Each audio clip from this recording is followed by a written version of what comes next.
What's the link between this and this?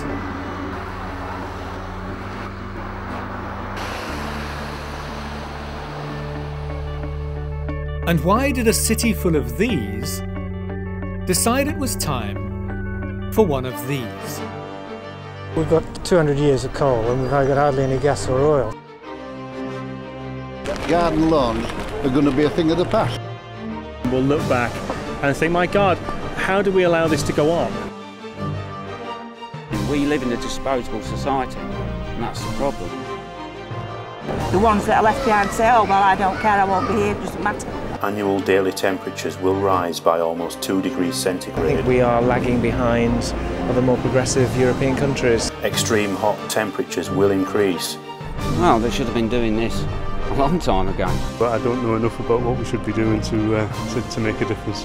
At the moment, a person in York is producing about 11 tonnes of carbon dioxide per year. The Earth can absorb about 3.5. So we are substantially living beyond our limits, and we need to address that. We have a regional target to reduce carbon emissions. And if you dig down into where our emissions come from, around half of the region's emissions come from the operation of our building stock. Vision is always about changing stuff that other people have either not thought about or have discounted or positively decided is unacceptable.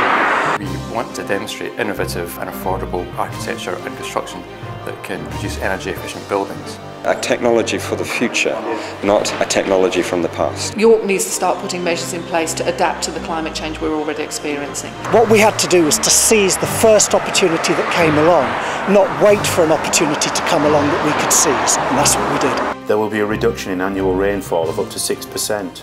For over 30 years, City of York Council's commercial services were run from this site in Foss Islands Road. Built in the 1960s, this building typifies design from an age before the cost of energy mattered, an age before anyone was talking about climate change. Buildings like these were just not designed with efficient heating or cooling in mind.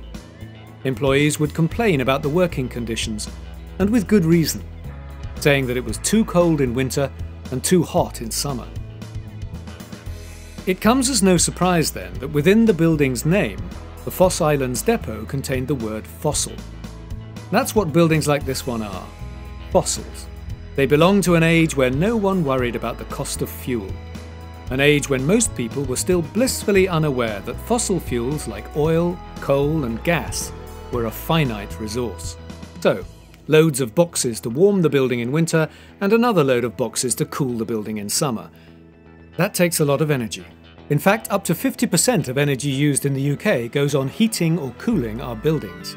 There will be greater seasonality of rainfall, with increases in winter combined with significant reductions in summer. In York Council, offices are spread over a multitude of different buildings scattered across the city. Sitting in Edwardian offices without double glazing, with period radiators, without cavity wall insulation, may look good as an image for a beautiful historic city, but it does very little for our energy bills or our energy efficiency. The same is true in local authorities across the country. The Eco Depot marks a shift in thinking, a determination to respond to the challenge of our age, how to use energy more efficiently.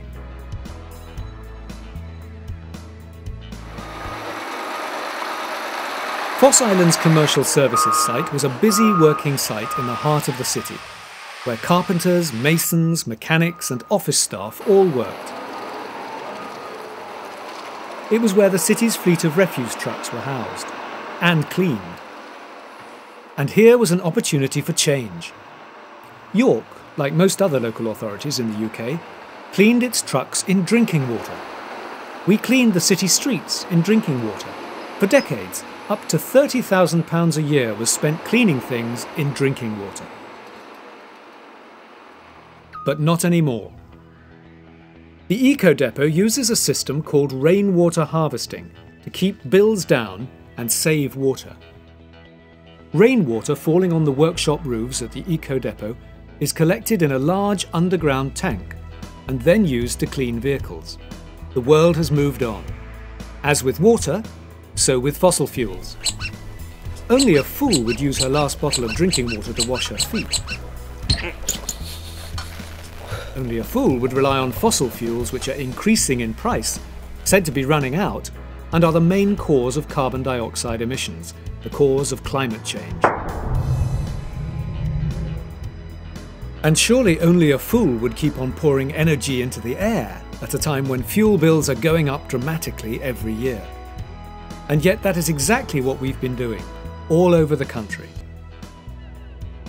Although we know that fossil fuels are a finite resource, we're still struggling to change our behaviour. It's easier to argue about just how many years' supply of coal, oil or gas we have in reserve, rather than face up to the fact that sooner or later, fossil fuels will run out.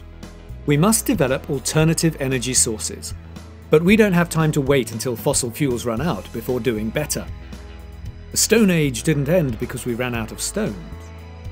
Organisations, the NHS, government, schools, universities and us, individuals, that's where the biggest changes have got to happen.